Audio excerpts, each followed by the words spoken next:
warm welcome to the show.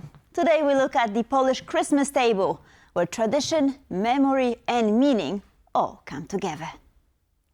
Poppy seeds play a vital role in Polish Christmas traditions, but their story goes far beyond Poland's borders. Let's get a closer look at and a taste of this humble ingredient with a rich regional history. Karolina Stolzman reports.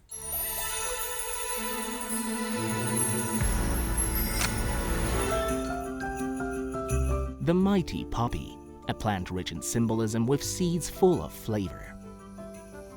In Poland, poppy is a Christmas staple, but its origins in the regional cuisine date back to pre-Christian times. It was believed that poppy and poppy seeds especially were kind of a very popular element in the beliefs of pre-Christian people that were living over here long time ago. TVP World stopped by Stary Dom, a Warsaw restaurant specializing in traditional Polish cuisine, to taste test Polish poppy Christmas classics, starting with makowiec. That's a piece of pastry filled densely with poppy seeds and so popular in every country of Central Europe. Both in the countries of ancient Grand Duchy of Lithuania, as in Czech Republic, Hungary, Slovakia, Poland, of course. There's also kutia. As popular as it used to be, it probably comes from the Grand Duchy, so it was very popular in today's Belarusia or Ukraine or Lithuania. And the eastern part of Poland was full of kutia everywhere. It is made of poppy seed, of course, and wheat. This combination is, for today's taste, is, let's say, exotic. Dish, which is a mixture of everything, I think. Everything that is related to abundance. So poppy seeds are the very first element. It was believed that it started out as a dish for the deceased. It was left during that time for those who were already departed. It was left during the night for them to eat it. This unassuming seed definitely packs a punch. And if you would like to taste the classic Polish Christmas poppy flavors, make sure to give it a try this holiday season.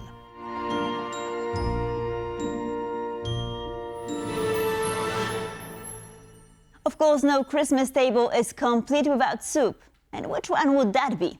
While almond soup, exotic as it may sound today, was once popular in the region, in modern times it's beetroot soup, barszcz, that you almost certainly find on the Polish Christmas Eve table. Natalia Komarov tells the story.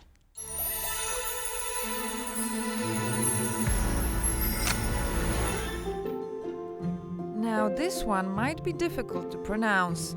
Barszcz. It's a soup that comes in many forms, but for Christmas Eve, Poles prepare a clear meat-free version based on fermented beetroots and wild mushrooms with delicate dumplings called uszka, literally little ears, named for their shape. According to online reviews, this is where they serve one of the best barszczes in Warsaw.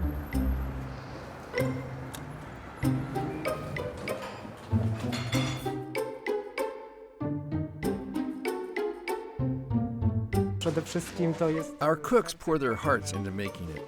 We add a lot of beets, all the vegetables, celery root, carrot, a lot of apples, and we season our barszcz well. That's why it's so good.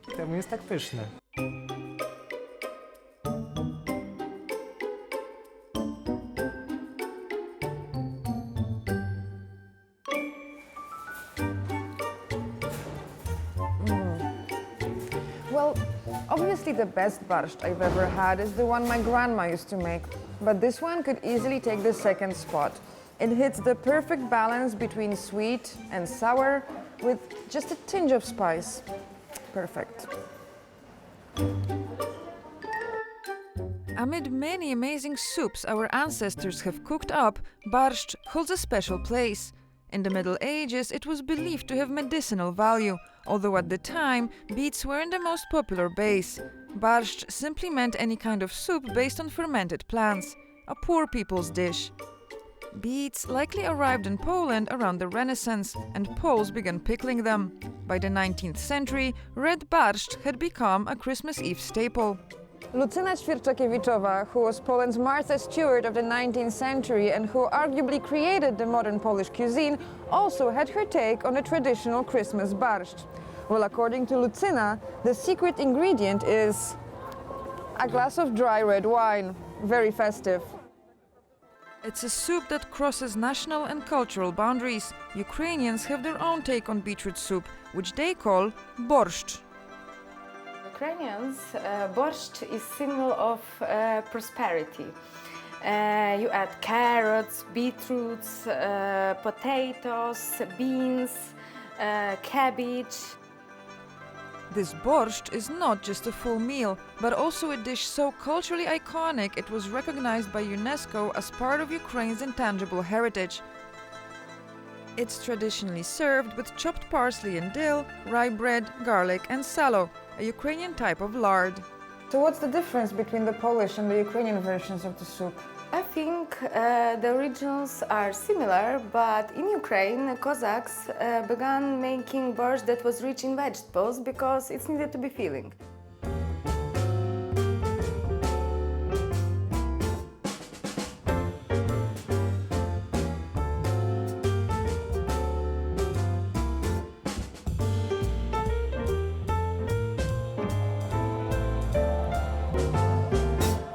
The smell of barszcz is the smell of love, of warmth, of familiarity. It's the scent of the Christmas Eve. But nobody said you can't have some at any other time of the year. For TVP World, Natalia Komarow. Another staple of the Christmas table is, of course, carp. Some people associate eating carp with a communist-era tradition, while others argue it's actually a royal fish, once popular at the French court. So what's the real story behind carp? Maciej Jastrzębski has some answers.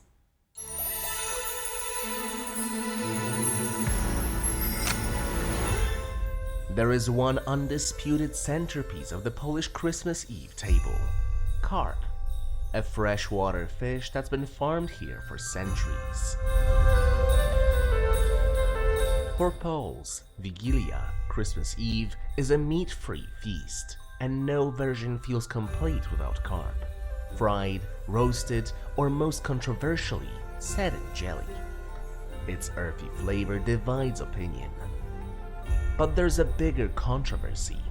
Is carp genuinely part of Poland's food tradition, or a habit shaped by post-war shortages?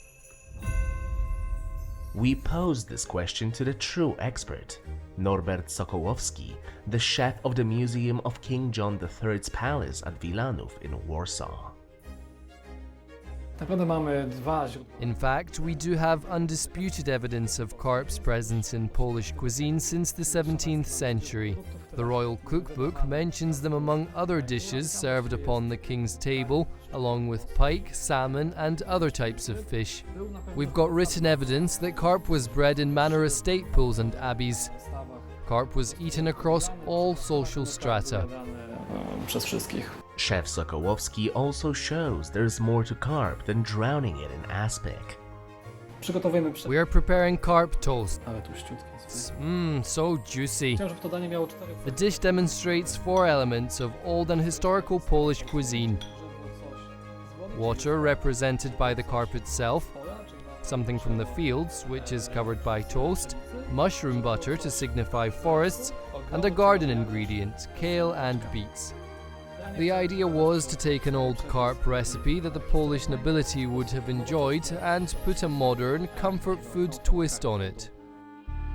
The Christmas carp also tells a wider story of cultural exchange in pre-war Poland, where Polish and Jewish traditions influenced one another. It's the symbol of the continuity. It has an extremely important role as a main course for Shabbat, which is a part of the Jewish identity. This is how you start Shabbat dinner, with challah, and you eat fish, you eat carp, so gefilte fish actually. These exchanges took curious forms. One Christmas Eve dish is still known as Jewish-style carp, though it looks very different from gefilte fish. Jewish carp, you may, is not actually Jewish dinner, Jewish cuisine. It's a style which was actually taken or adapted by the nobles who were living next to the Jews. The Jews would be managers of the towns of the nobles. In the end, the Christmas carp is less about fish and more about Poland's layered history, shared traditions, and memory. And before we go, one last surprise. A gingerbread train has just arrived in Warsaw. Alex Sumlinsky reports.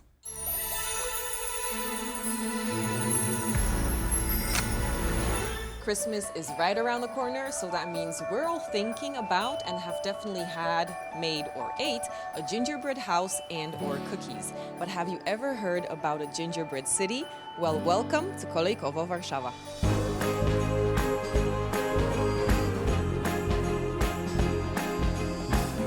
The only gingerbread model of its kind in the world, Gingerbread City in Warsaw features gingerbread trains, windmills, made 100% from gingerbread, which all move at the push of a button. Fairy tale characters made from icing create a sweet winter wonderland full of magic. The whole exhibition from gingerbread weighs about 1.4 tons of gingerbread cake, and it's made of lots and lots of sugar, honey, and all sorts of spices, so it's actually eatable. You could eat it, but please don't do it because we would have to remake it all. 15 kilograms of honey mixed with 2 kilograms of aromatic spices were used for the city. As for the decorations, almost 300 eggs, over 80 lemons, and 18 kilograms of powdered sugar were used to prepare it.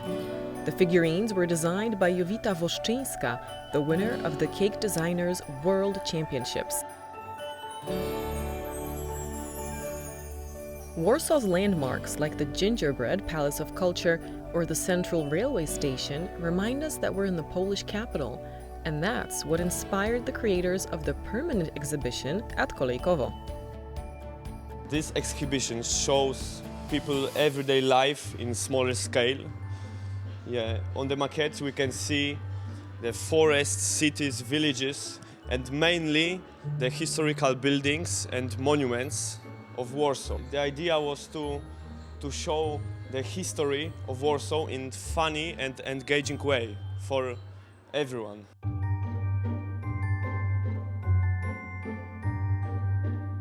You can see landmarks like the Royal Castle, the trendy Savior Square, and monuments like the Warsaw Mermaid.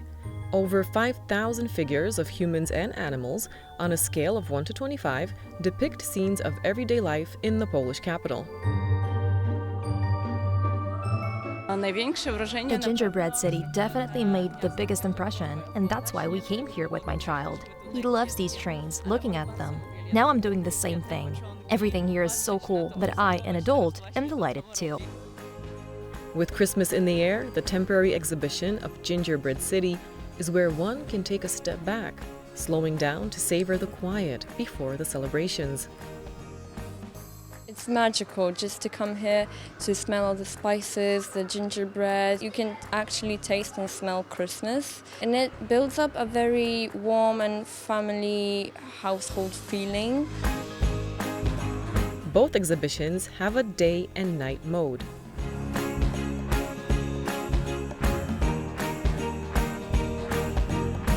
Kolejkowo Warszawa is open 365 days a year, that means every day of the year, but the Gingerbread City exhibition runs until February 28th. For TVP World from Warsaw, I'm Alex Sumlinsky.